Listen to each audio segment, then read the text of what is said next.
say that our Vice Mayor, Bill Whitmer, is ill and therefore will not be able to be here today. So he regrets that, but he wants to be ready for our meeting tomorrow. First item on business is the roll call. Can I have the roll call, please? Mayor Darby? Here. Vice Mayor Whitman? Excuse.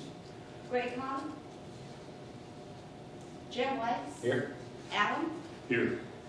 Okay. Next item are public comments. Are there any public comments today? I have 3 questions I'd like to put Could you before the state your committee. name, please, for the record? Yes. I'm Herb Lechner, 89 Virginia Lane. In reviewing the budget, I had some difficulties that, in understanding that perhaps you could clarify by answering the 3 following questions.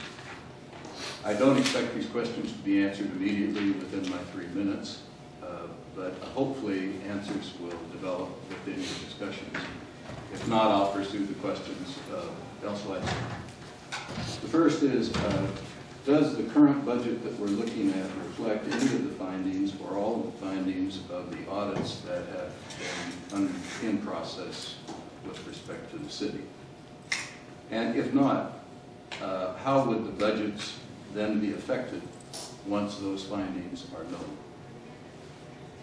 The second question is, I had great difficulty in tracking the application of funds transferred from special accounts to the general fund accounts to determine the actual project, department, or specific use of those funds. And I believe that there is no system in process that makes that, from an accounting or audit point of view, very convenient. I would like to know if I'm right in that assumption, and if so, are there steps being considered to give us more of a transparency and accountability for the application of special fund monies? The third question is there a statement of what the city's priorities are, given that we are in an environment of budget cutting? Where do we cut? Based on the drum beating and cymbal clanging of the last 5 years, one would assume that public safety is a high priority. And yet, at the same time, we have cut between 3 and 5 positions of patrol officers from the police department budget. We have been spending almost $1 million on Palmer Park unreimbursed. Is indeed public safety a priority relative to leisure and recreational priorities, or not? I noticed in the budget that was distributed, there are, I think, $862,000 of operating funds allocated to departments 101-57 and 58, which are park maintenance funds. There is an offset of that, which brings it to $622,000 of expense money unreimbursed. Is this a priority? And is it being addressed? Those are my questions. Thank you for your questions. I would like Louise to answer them, but before she does, I would like to say that this budget is not an acceptable budget that has been put together. I think we know that. The interim town manager knows that. However, at the last finance committee meeting, we were asked to bring a budget to this finance committee. This budget, as it is shown, is going to have a business budget, and we will end up in a few years, if we continue at this rate, with the town going back.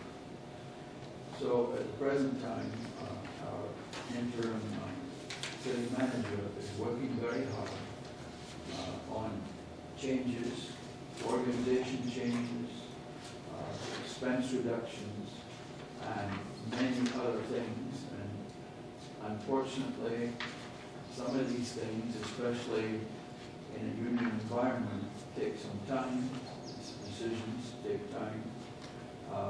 Therefore, I believe that by the next finance committee meeting, we will have a budget, which is a budget that allows us to continue operations here without going out of business.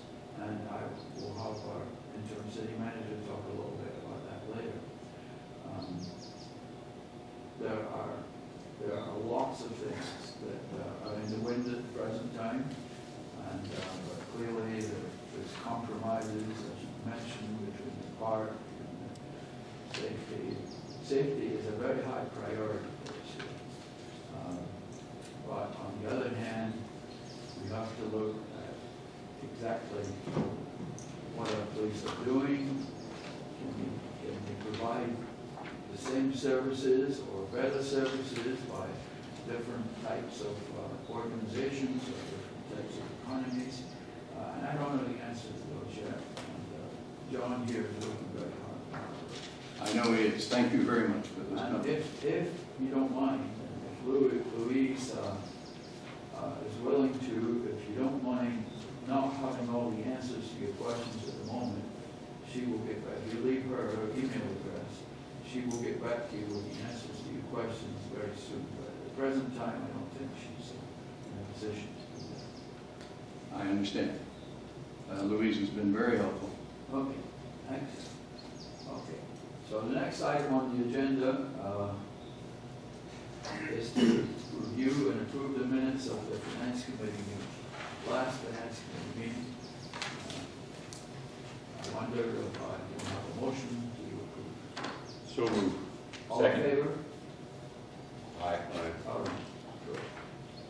So Louise, now you are up to review our current investment portfolio. Thank you, Mayor.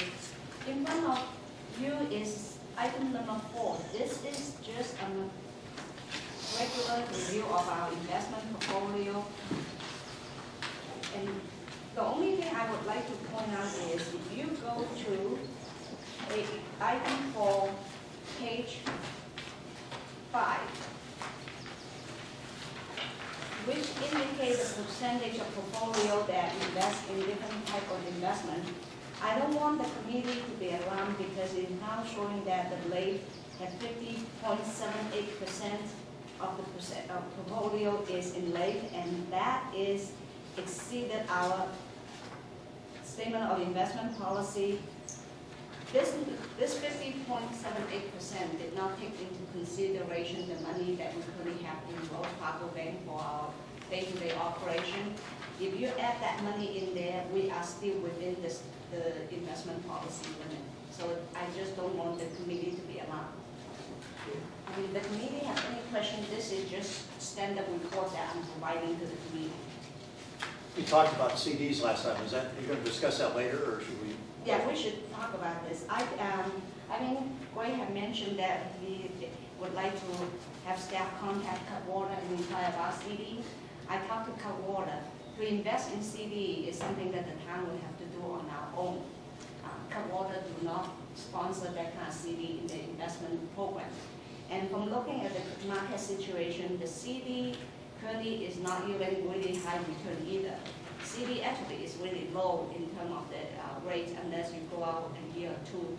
And some of the internet bank you can go up to, you can get about 1%, 1.25, but you are locking in your principal for a year or longer. Actually, a better investment vehicle would be a high yield saving account, but that may not be in the town's best interest to go in that direction because you are only going to insure up to $250,000. So the question is, if we want to do CD, we will have to approach different banks and get different CD in order to not to exceed $250,000. Yeah. The other option of CD is whether CD is something for us. Nobody can predict interest rate, but if interest rate is going to go up, do you really want to lock in your money for a year, earning 1% or less? Okay. I think, Greg, you have another question is regarding commercial paper, commercial instrument. like in the corporate commercial paper and all that? Yes. Yes. I talked to Cutwater regarding that too. But our current investment policy only allow us to invest in commercial instrument that has to be AAA grade. That's not a large investment paper, even though the corporate picture are doing better, but they are also closing the gap between what you can invest in other instruments versus commercial paper because of the economy recovering and the corporate finance balance sheet are doing better. So you're not earning really a lot of yield on that, but you are exposing the client to a greater risk by going commercial. Well, I don't propose investing in anything that's not insured up to $250,000 by the federal government. So let's get that clear. So anything that we invest in would have the $250,000 protection of the federal government. So I think we should look at it as a matter of a yield. If the yield is higher in CDs than it is in these other securities, I see no reason why we shouldn't invest in it. And if we need to change the investment policy, then I think we should consider that. I mean, it's all a matter of return. What yield are you thinking of A for? higher yield. I don't have any specific rates.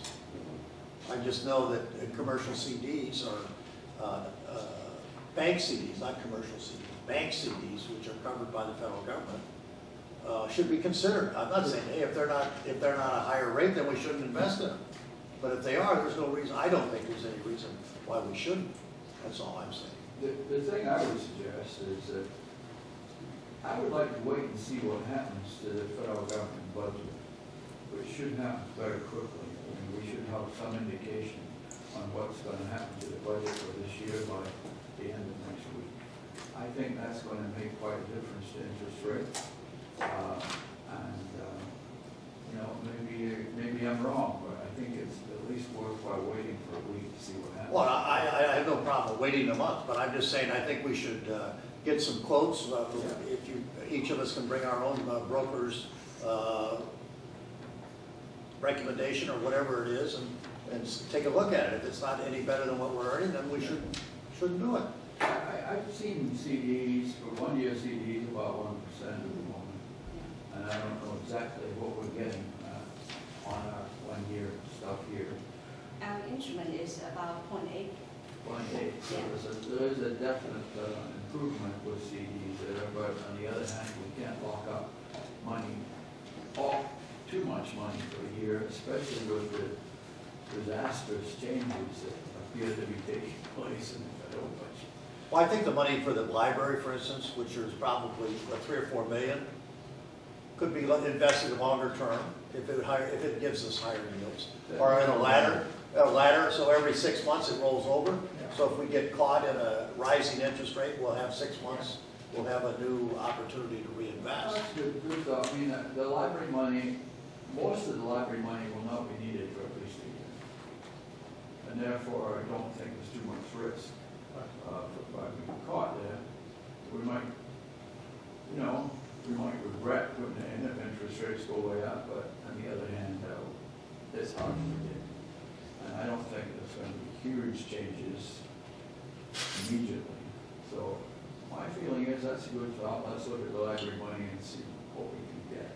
And if we need the council to approve CDs, I mean, there's no risk if it's $250,000. If we put them to 8 different banks, we can get at least $2 million in library money. That's all. I just want to consider it. I'm not saying you should do I it. think it's a good suggestion. And I don't know, John, how you could get quotes on that, but I would assume that you can go out and get, I have a broker, and I'm sure Alan and other people have one also, if that's a proper thing to do. Are there any other questions? Yeah, Mike McPherson, a couple of comments. Number one, I'm not sure that the FDIC insurance applies to municipalities as it does to individuals, so you might want to look into that. Yes. Secondly, I think it's very valuable for the Finance Committee to be looking at these on a monthly basis. I know that 6 months ago that wasn't occurring, so I think it's great that Louise is bringing these here. And lastly, I just have a question. On the back of page 1, which also says page 1, which is the fair value summary, basis activity summary, upper left-hand box, the ending fair value is significantly higher than the beginning because of contributions of $165,000.